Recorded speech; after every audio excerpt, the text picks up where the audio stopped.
오늘은 산 넘어 산 넘기라는 제목으로 하나님 말씀 증거하겠습니다. 우리 한국어 표현에 산 넘어 산이다 이런 표현이 있죠. 여러분 산 넘어 산 좋아하세요? 아무도 안 좋아할 것입니다. 우리 근데 이민 생활이 산 넘어 산이고요. 이민 생활뿐만 아니라 인간의 인생이 산 넘어 산인 경우가 참 많이 있는 것 같아요. 왜 도대체 내 인생에는 내리막길은 없고 오르막길만 있나? 이런 생각을 하기도 하죠. 또 목회자로서 이런 질문을 많이 받습니다. 목사님, 왜 나의 인생에는 이렇게 고통이 많습니까? 혹시라도 내가 하나님께 죄를 지어서 그렇습니까? 자기 자신을 저렇게 돌아보는 태도는 좋은 태도라고 생각을 해요. 하지만 모든 고난이 내 죄 때문은 아니죠. 욥을 보세요. 바울을 보세요. 또 예수님을 보세요. 고난과 고통은 우리의 삶의 일부입니다. 고난과 고통이 있는 것은 자연스러운 일이라는 것이죠. 내가 믿음이 부족해서 고난이 있다. 아닙니다. 믿음이 그럼 더 많으면 고난이 사라질까? 현대의 이런 이 풍요의 신학 그렇게 설교하기도 하지만 잘못된 것입니다. 오히려 고난과 고통이 없다고 가르치는 것이 비성경적이고요. 성경은 분명히 그리스도인에게 또 무릇 경건하게 살고자 하는 그리스도인에게 고난이 따른다라고 가르치고 있어요. 예수님도 우리를 향해서 십자가를 지고 나를 따라오라 말씀하셨어요. 그 십자가 영광의 십자가이지만 또한 고난의 십자가인 것입니다. 그런데 이 사실을 알면서도 우리 중 누구도 고난을 좋아합니까? 좋아하지 않습니까? 좋아하지 않아요. 저도 좋아하지 않아요. 피하고 싶지 즐기고 싶어 하지 않습니다. 자, 특별히 그리고 고난 중에서도 주기적으로 똑같이 찾아오는 고난이 있어요. 내가 무슨 서브스크립션 한 것도 아닌데 어김없이 또 찾아와요. 그 주제로 지긋지긋합니다. 또 우리를 지치게 만들기도 합니다. 오늘 본문에 이스라엘 백성들이 지친 것 같아요. 지친 것 같아요. 이들에게 지금 두 가지 중요한 일이 나왔습니다. 첫 번째는 미리암이 죽었어요. 미리암. 모세와 아론과 함께 이 출애굽을 이끌었던 지도자 중 한 명이었죠. 이 미리암의 영향력이 큰 존재였습니다. 그런 미리암이 약속의 땅에 들어가지 못하고 광야에서 죽었어요. 미리암을 의지하고 사랑했던 많은 사람들이 큰 상실감을 느꼈을 것입니다. 하루빨리 우리가 이 약속의 땅에 들어가야 하는데 좀 두 발, 다리 다 뻗고 좀 자야 되는데 저 대단한 미리암도 이렇게 비참하게 죽다니 이런 상실감이 있었겠죠. 그리고 두 번째, 물이 없었어요. 물이.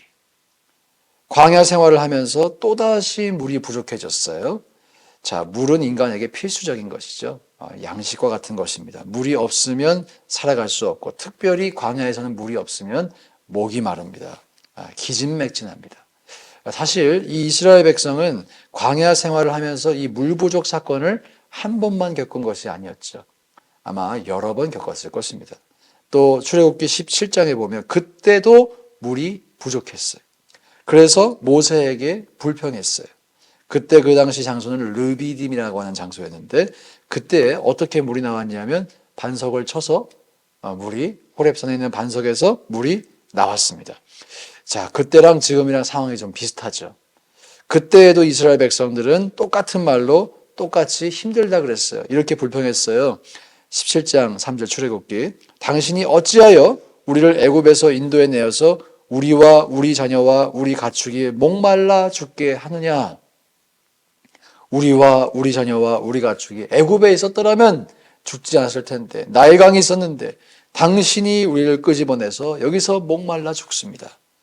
오늘 본문 4절에도 이렇게 기록되어 있습니다. 너희가 어찌하여 여호와의 회중을 이 광야로 인도하여 우리와 우리 짐승이 다 여기서 죽게 하느냐. 오늘은 자녀가 빠졌어요. 근데 그때는 자녀도 왜 죽이느냐. 오늘은 자녀 빼고 왜 여기서 우리가 다 죽게 하느냐. 똑같은 거죠. 자, 반복되는 문제입니다. 또다시 찾아온 물 부족이에요. 이 문제 앞에서 마음이 지치고 상했던 것 같아요. 이스라엘 백성들이. 그래서 모세와 아론을 향해서 지금 원망하고 있습니다. 자, 이스라엘 백성의 모습. 저는 이 백성을 보면서 오늘은 좀 그렇게 보이더라고요. 지난주까지만 해도 왜 맨날 이렇게 불평만 하나.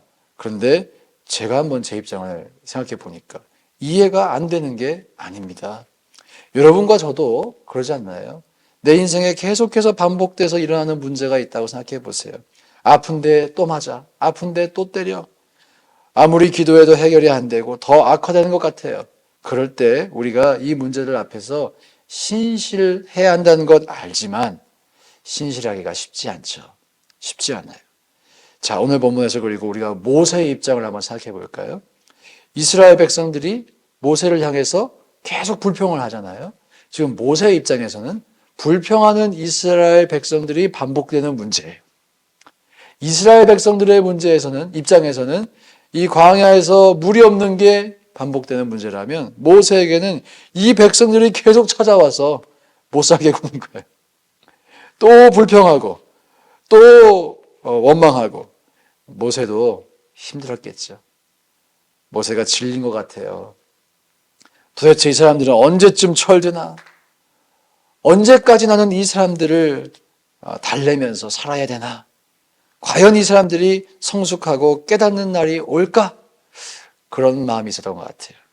그래서 이 모세가 지금 자신의 감정을 주체하지 못하고 홧김에 반석을 2번 내리칩니다.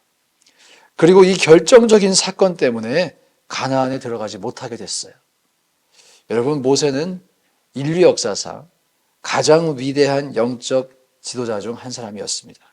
하나님을 대면하여 알았다. 바로 앞에서 보고 알았던 전무후무한 사람이에요. 그런데 이 사람도 반복되는 문제로 지쳤어요. 그리고 치명적인 실수를 했던 것입니다. 저와 여러분도 인간으로서 이런 연약한 모습이 분명히 있을 것이라고 저는 생각합니다. 자, 그런데 우리가 왜 내 인생은 산 넘어 산일까?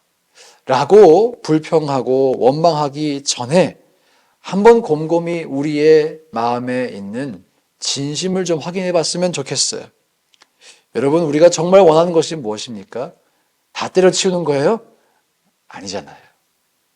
그 산 또 넘어가고 싶은 것입니다.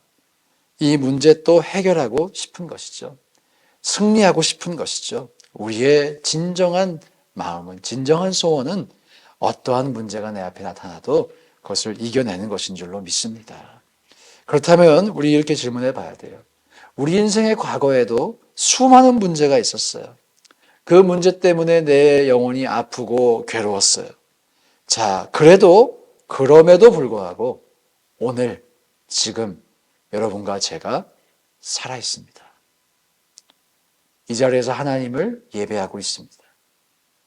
이것이 증명하는 것이 있어요.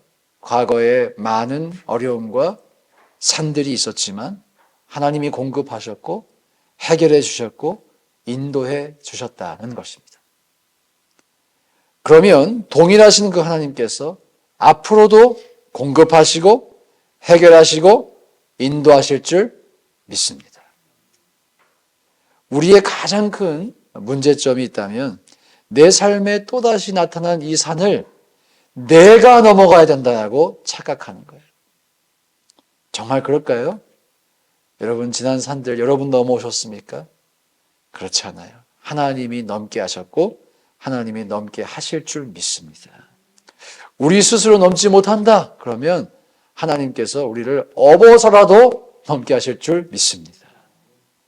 오늘 모세가 가나안에 들어가지 못하게 되는 그 이유가 있어요. 12절에 하나님께서 이렇게 말씀하세요. 너희가 나를 믿지 아니하고 이스라엘 자손의 목전에서 내 거룩함을 나타내지 아니하였다. 이렇게 말씀하세요. 자, 하나님께서 물을 주실 것을 믿어야 했다. 또 이 백성을 다루어 가실 것을 믿어야 했다. 또 자신의 능력을 행하기보다 하나님의 거룩하심을 나타내야 했다라는 이유로 우리가 의미로 이렇게 이해할 수 있는데, 더 구체적으로 보면 8절에서 하나님께서 모세에게 이렇게 명령하셨어요. 반석에게 명령해서 물을 내라고. 출애굽기 17장에서는 반석을 쳐서 물을 냈지만 오늘 이 본문에서는 하나님께서 모세에게 말씀하십니다. 명령을 해서 물을 내라. 그러면 그 명령만으로 하나님께서 물을 내시고 자신의 살아계심과 능력을 나타내실 그런 계획이었던 거예요, 주님은. 근데 모세가 바위를 2번 내리칩니다. 왜 그랬을까요? 자신이 경험했던 출애굽기 17장에서 했던 행동이죠. 그때 한 번 내리셨을 때 물이 나왔잖아요. 분명히 하나님은 명령을 해서 물을 내라고 했는데 모세가 내리칩니다. 이것이 하나님 앞에 불경한 행동이었던 것이죠. 하나님의 거룩함과 능력과 명령을 따르기보다는 자신의 경험에 의존하는 행동으로 비춰지는 것입니다. 자, 사랑하는 여러분, 지금까지 우리가 인생의 산 어떻게 넘어오셨습니까? 하나님의 능력으로 넘어오신 줄 믿습니다. 그러면 오늘 여러분 앞에 있는 산 어떻게 넘으시겠습니까? 모세처럼 과거의 경험에 의존하고 자신의 능력을 의존하는 것이 아니라 하나님의 능력을 의지하시길 축복합니다. 그럴 때 주님께서 광야에 길을 내시고 또 강을 내시고 우리를 인도하실 줄 믿습니다.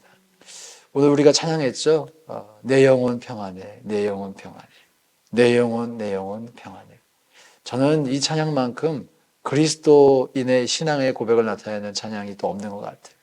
어떠한 상황 속에서도 it is well, it is well, it is well with my soul. 지금까지도 하나님께서 역사하신 것처럼 내 앞에 큰 태산이 나타나도 내 영혼 평안해, 내 영혼 평안해. 여러분들께서 또 제가 그 산 앞에서 그 고백을 할 수만 있다면 도리어 산이 우리를 보며 떨 줄로 믿습니다. 저와 여러분 이 믿음 가지시고 산 넘어 산 넘어가실 뿐 아니라 태산도 평지로 만드시기를 주님의 이름으로 축복합니다. 함께 기도하실 때